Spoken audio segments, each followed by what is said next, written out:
Aloha, welcome to a new special series of our podcast dedicated to the Olympic Games in Tahiti. We interview for you some of the protagonists of this Olympic adventure. Today with us, representing Peru, Lucca Mesinas.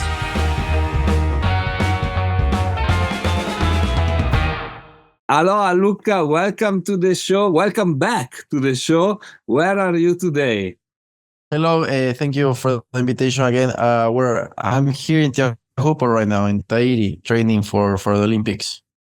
Exactly. So this interview is, I think we are almost like 1 month, like 1 month and a few days before the Olympic Games. So I guess our listener will listen like maybe 1 week before the actual Olympic Games. So you are in Tahiti, you are training, so which is good. Welcome back because we already had an interview 3 years ago in for the Tokyo Olympics. So whoever wants to know more about that interview, they can log in and listen back to all the questions that I asked at that time that I will not ask again. So there are a lot of questions that we save today in favor of time and quickness of the interview. So going back to the times, to the Tokyo Olympics, so something that we couldn't talk at that time, it was the amazing honor that you had carrying the flag of Peru during in the stadium. How was that day? How was what was going on in your mind? I guess a huge emotion, isn't it? Yeah, it's for sure a huge emotion. I was very proud that they chose me, and yeah, one of the best moments of my life I think is memories that you're never gonna forget. And I was happy that they chose me, and when I was walking out to the stadium, it was pretty cool. The only bad thing is that it was like on COVID time, so we didn't have any crowd, in the stadium because no one can go. But it's still like all the ceremony, like the open ceremony, was pretty cool, pretty amazing. So I was happy with that.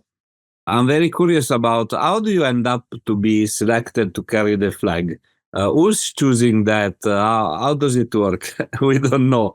I don't even know how they choose. It's just the Peruvian Olympic Committee. They think at the moment it was like who we were new too. Like surfing was in the Olympics, so they were like okay, because they didn't only choose me. They choose Daniela too. It was two people. Daniela Rosas, which she was a surfer too, and we both carried the flag. So maybe they just wanted to give us opportunity as a surfers because it was our first time, and it was nice of them, the Peruvian committee, Olympic committee. And the Peruvian surfers this year, there will be three, right? There will be you, Alonso, Sol. It's Uh-huh. great for all the surfers of your country, isn't it? Yeah, it's great that we have many people again. We're not a full team. We're not four people this time, but we still have three people, and it's good that Peru has good representation in the Olympics, and that we're there fighting against the best countries in the world. Exactly, because three people out of all over the world is still a huge number. So we wanted to see you guys on the tour as well. Yeah, that's the goal. That's the goal for every surfer for sure. Not only for me, for every single surfer. That's always the goal to be on tour. And so this time, all the surfers will not be at the stadium, correct? You all be in Tahiti, ready for the Yes. competition. Yeah. Very far. It's like the other side of the world from Paris. Exactly. Yeah, it's gonna be different. It's gonna be just like a normal contest, I believe. But I think we're all gonna stay in a cruise ship in Tahiti, all the teams, and yeah, we're just. But it's amazing, that we have at least this wave. Teahupoʻo is one of the best waves in the world. So we're not in Paris, but we're happy that we're gonna be allowed to surf Teahupoʻo with two other people, and surf that amazing wave. Yeah, definitely. That's the most one of the most iconic wave for all of us surfers, and actually, very few of us are able to surf that wave. And I guess it's gonna be complex, maybe for some surfers from some countries. that they have to face one of the best wave in the planet. So how are you preparing? How are you prepared surfing this wave? For sure, you knew it already, right? So I guess so. But how are you off? And you are there now, right now. So how did you prepare this moment? I think the best preparation is to be here, you know, and surf the wave as much as you can, and surf the wave in every size, because it can be small, big. This wave can change a lot, you know, with a size. The best preparation is just to be here for a long time and surf it as much as you can, so you can learn about the wave, learn how it works, how it breaks, what are the best waves and everything, you know. So my preparation has been just spending a lot of time here.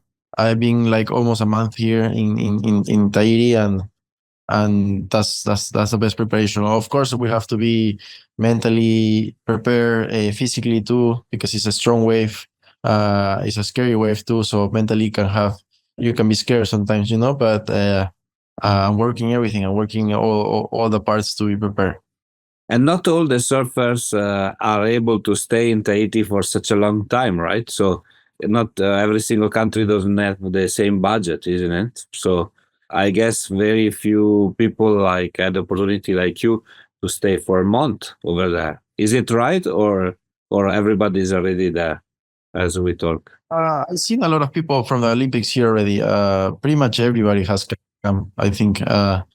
I don't think anybody has not come for a bit to train. It's the Olympics, so if you wanna, I mean, it's one of the best, one of the most important contests probably of every surfer's life, you know. So you have to come and train and get ready. So Peru is helping us a lot. So I don't know how all the other countries are working, but for us, is they're helping us. So we're happy with that. Okay, that's fantastic. And who's helping you to surf the Chopo wave? Do you have like locals that are like giving you tips about how to surf, or you have like Yeah. a coach? Or how does it work? Yes, I have my coach from Peru here right now, Luis Eduardo, and then I also been coaching with a local guy. His name is Tereva, and he's been helping me know more about the waves and everything. So I had many interviews in the past with the people that surf Chopu. I think from all over the world, and I asked them what is the most important thing in surfing this wave.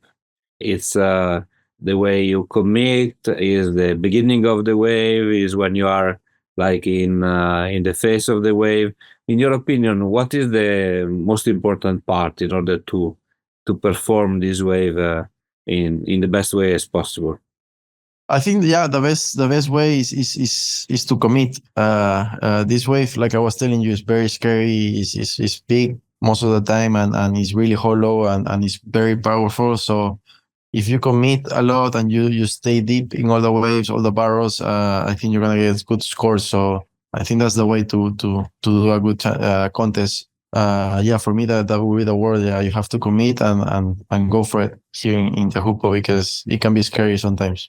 Yeah, it definitely is, and of course, I think the surf forecast they're showing like there will be actually people expect the classical chopo wave, so it's challenging for all the surfers out there, isn't it? Mm. So Okay, yeah.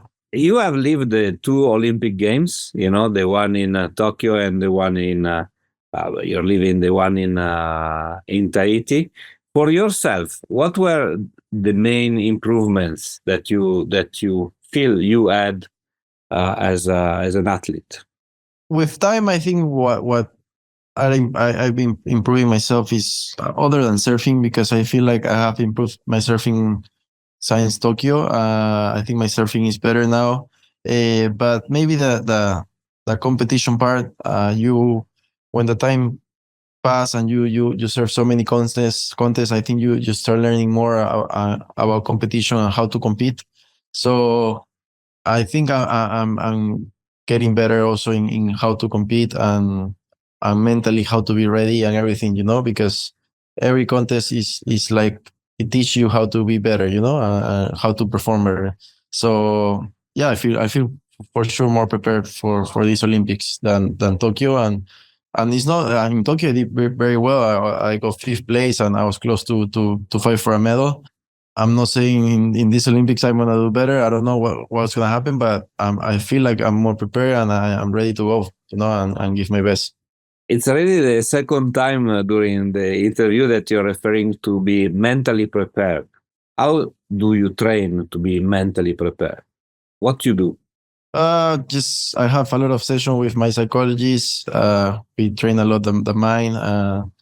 We do a lot of meditation, visualization.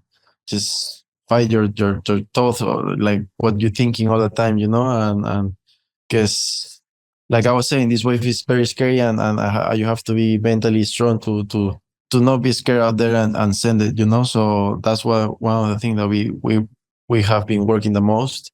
And yeah, I do it all with my psychologist, and we keep working, every day.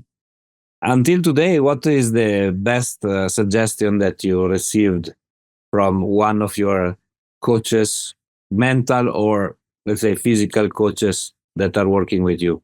What was the best advice that you got? It's just no. I don't think it's for me. I don't think it's the advice. It's just doing it.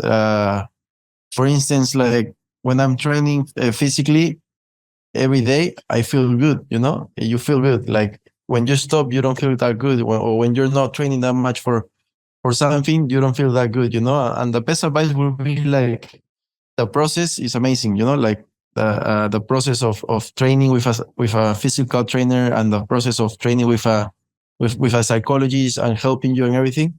I think that's what's the best for me. It's not a word or something. It's just the work that we're putting in, and that's what makes you feel good.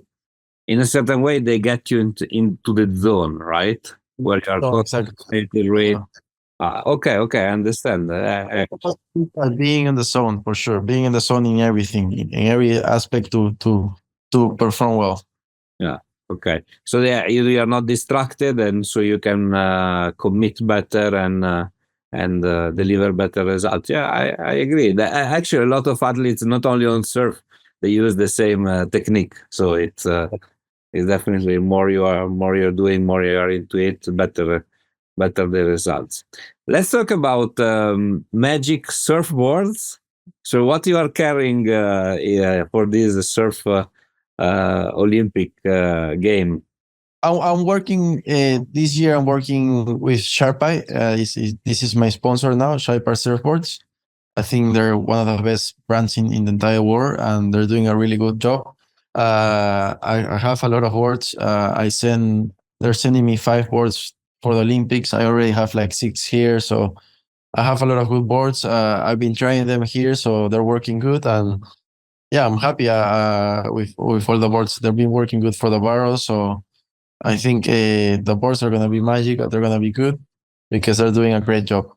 Okay. So basically, you haven't found like one that is like you are keep using because that's like In contests, yes. I in other contests, like when I was doing the QS and the challengers, I had one board that was amazing. But in Teahupoʻo, it's different because every day the size of the wave change, so you have to change your size board because if it's bigger, you need a bigger board. So it's a lot of boards that you have to ride in Teahupoʻo. You don't ride one board; you ride a lot of them, depending on the size of the waves. So and they're all working good here. So this is I can tell that all the boards are good. So it's different, no? When you're competing only QS and small waves, it's like you're using maybe 1 or 2 boards that are like the magic ones. But here in barrels, it's like you have to be switching boards all the time. okay. But tell me something. There is a limitation for from the Olympic Games Committee on the number of board that you can carry, or is just No, I think you can bring as many four as you want. okay? Is interesting because again, it's as you were saying, it's if you need so many according to the different variation of the wave, it's an advantage to have like a big sponsor like Sharpie that can deliver to you or as many as you like. Well, that's. I mean, it's like you have to be prepared, no, for everything. And if you're in the Olympics, hopefully your surfboard brand is helping you, and I think that all the city guys are gonna do the Olympics. They're gonna bring maybe 10 times more the boards than me. They all have like 20 boards maybe or something like that. So it's an important event, like I'm telling you. And if you're not ready, why to come? You have to be ready in every aspect. Of course. Mm. Yeah. You made it all there, so at the end of the day, you're not there to just walk in a park, right? You're there to win. So, Yeah, that's the thing that I was telling, that my psychologist was telling me. You're not there to just participate. You're there to compete against the best. exactly. And I guess that if one of you guys get the medal, the whole Peru will go completely crazy, right? You have Yes, that actually because we haven't get a medal in so long in Olympics in any sport. exactly. I was looking at to this before the interview. So it's great. You will be the this you find it as a pressure or it's a strength for you to even perform better. Is like Yeah, it's good. I think it's good motivation, to bring something to your country that haven't happened in a long time. It makes you go harder and make it makes you want it more. Not only for you, or also for your country, because we are here also to represent our country. No. yeah, exactly. The a couple of question and then the interview is over because I'm cautious of the time. So the first thing is like now the next Olympic Games it will be in USA, Huntington Beach.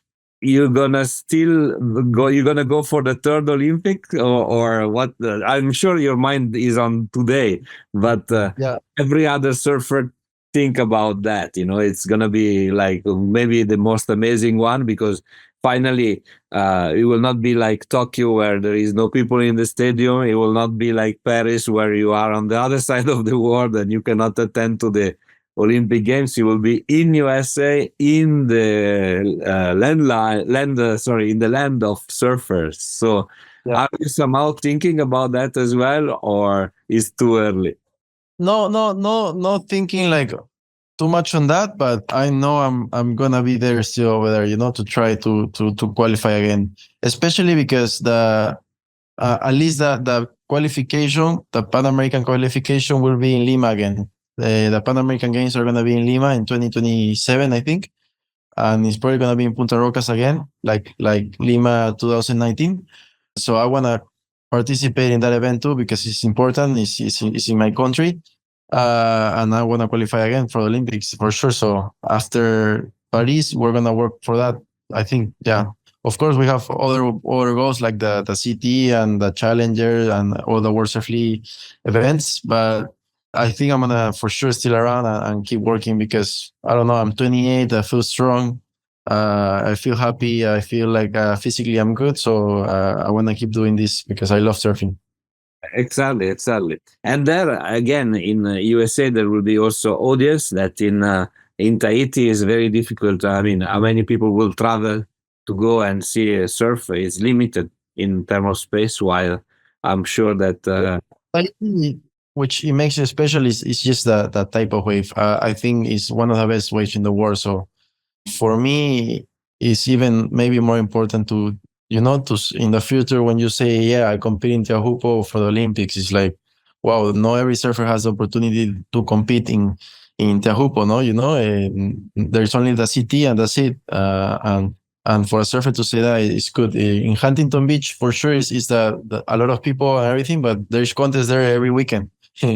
Every weekend there is a contest of nationals or anything. So for a surfer, it's very special to say I compete in Teahupo'o, because it's for sure one of the best waves in the world. yeah, no, definitely. Yeah. I see what you mean. Yes, it's one of a kind. That, of course, if it is for Olympic Games, is even better. The last question is a bit silly question. They say like once you are an Olympian, you are always an Olympian, and after the Olympic Games in Tokyo, I don't know if you have done. Yeah, do you have like tattoos? No, I have tattoos, but I don't have the rings. like every athlete. No, I have tattoo, but no, I didn't put the rings after. No. No, so you're planning to do any of these kind of crazy tattoos after Chopu, or you leave it like that? No, I haven't thinking about it that much. I don't feel like I need to do it, like to put it on my body to for everyone to know, to remind me myself. I know what I'm do, what I have done already in my life and in my career. But it's not a bad idea. I like the rings. They're very special.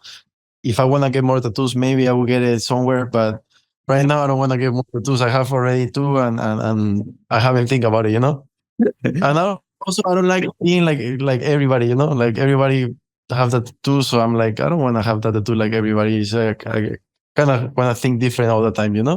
Yeah, I know. Sorry, it was a silly question, but I was thinking about even in Formula One right now. Right now, if they winning like a race, they're starting to tattoo the circuit of it's one. But again, it's not sustainable because at the end you'll end up with tattoos from all over the victories. It will be different. Cool. Yeah. Thank you so much, Lucca, for being with me on the show, and we look forward to see you on the big screens all over Europe, all over the world, all over South America, and yes, and we hope to see an amazing Olympic Games. So thank you, Thank you so much. Thank you for the interview, all the vibes. and talk to you soon. Ciao.